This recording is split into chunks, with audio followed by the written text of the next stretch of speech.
Olá, olá, olá, seja bem-vindo a mais um vídeo.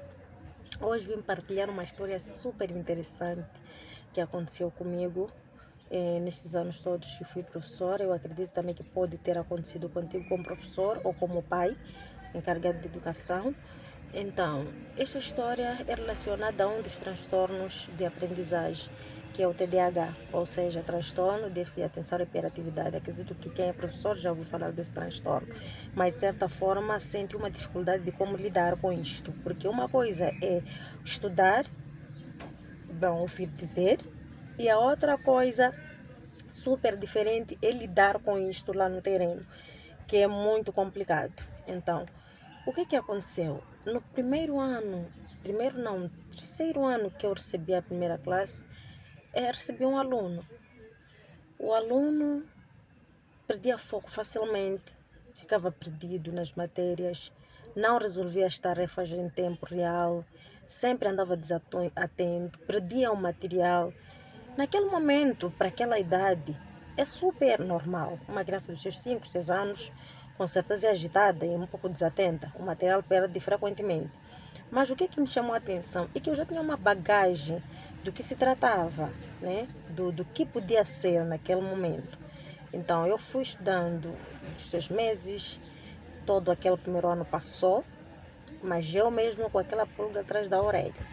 Tentei arranjar mecanismos, colocar ele em frente, dar alguma responsabilidade, dar pequenos exercícios que podiam não exigir tanto dele, sendo que eu já estava com aquela pulga atrás da orelha que ele podia ter até TDAH. O ano passou, quase os 10 meses de aulas passaram, fomos para as férias e felizmente eu tive o mesmo aluno no ano seguinte. Então, eu agradeci, comecei a acompanhar.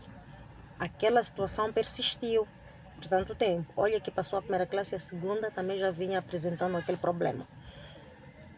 Depois de um tempo de tanta intensidade e frequência e com os danos que já estava a criar, mesmo lá dentro da sala de aulas, com os colegas e para com ele mesmo, já preocupou-me. Aproximei a ação pedagógica para juntos podermos ter uma solução com isto. E lá a direção sabe perfeitamente que eu tenho umas noções básicas do que são transtornos de aprendizagem. E eu expus o que eu observei durante o tempo. E quando decidimos chamar os pais do menino, chamamos os pais do menino, explicamos como é que o menino está a se comportar. E felizmente a mãe também abriu-se neste momento e disse: é realmente, lá em casa ele é assim, nada fica no lugar, ele agita tudo. Os vizinhos também queixam-se desta situação, destrói coisas nos vizinhos. E naquele momento eu parei e disse: sim, este é um dado super importante. Se antes tivessem me dado este dado fundamental, eu já ia dar o passo subsequente mais cedo possível. Olha que passou um ano inteiro. Eu, claro, que tinha uma pequena noção do que podia se tratar, mas não podia agir tão imediatamente porque ainda faltava ali um pequeno espaço, uma pequena história que de certa forma é muito importante para poder o passo seguinte. Naquele momento conversamos com a mãe, agradecemos por nos dar aquele dado e pedimos a ela que procurasse outros profissionais competentes para poder ajudar. E mostramos para a mãe que TDAH é um transtorno que não tem cura, mas minimiza-se com acompanhamento de profissionais exatos, consegue-se minimizar. E dentro daquele ano, no ano seguinte, ele apresentou um quadro mais leve. Não quis dizer que aquilo passou, porque é uma das características de TDAH. Não passou. Ele ficou dormente. Então, os pais não podem ficar acomodados, assim como professor. Eu, como professora, não fiquei acomodada.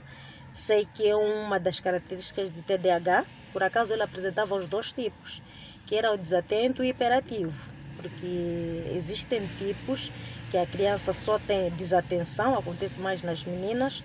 Elas ficam frequentemente a perder coisas, não têm foco. Elas não são hiperativas, não conseguem agitar-se tanto. Elas ficam quietas, mas elas apresentam isto. Agora, já o hiperativo é complicado. É super complicado, não consegue ficar exatamente no lugar no mesmo lugar por muito tempo, tende a provocar algumas pessoas.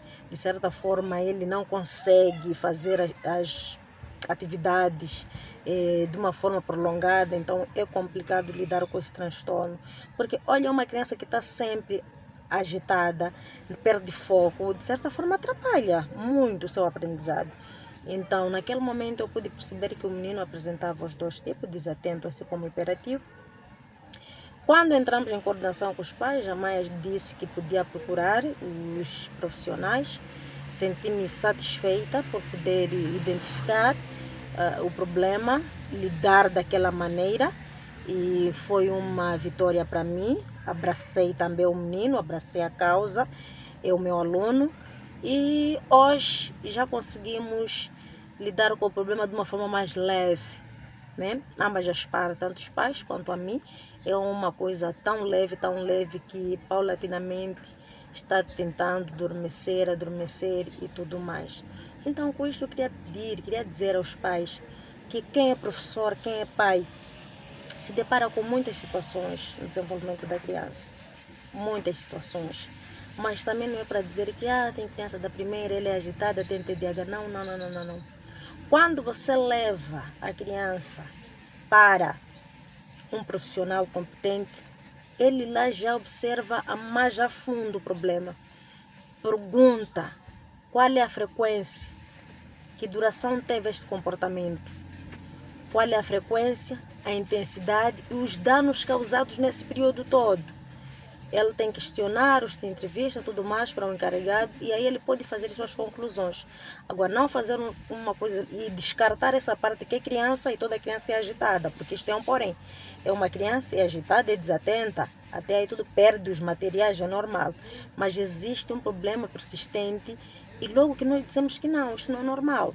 Olha que eu no primeiro ano pude até notar, mas fui concluir mesmo no segundo ano que vi que foi algo tão persistente que era necessário intervir de certa forma.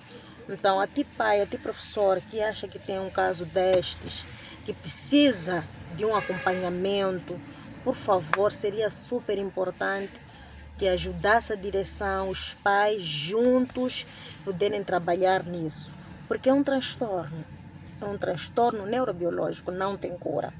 Não tem cura, atenção, mas sim minimiza-se. E isto não é uma causa perdida também, porque paulatinamente você pode achar que é que já está curado. É um controle que se tem feito, mas não tem cura mesmo. Então, para ti que gostou do conteúdo, achou interessante, acha que vai e ajudar-te bastante nisto, por favor, comente, coloque um like, por favor, será muito importante para mim. Não vai demorar muito para ti, não fará diferença alguma, mas para mim terá um significado muito maior. Então, se quer, por favor, conteúdos como estes, você como professor, como pai, vai ajudar de certa forma. Tem tantos outros transtornos que poderei trazer aqui de uma forma sintetizada e também mais detalhada. Por favor, siga, comenta e até o próximo vídeo.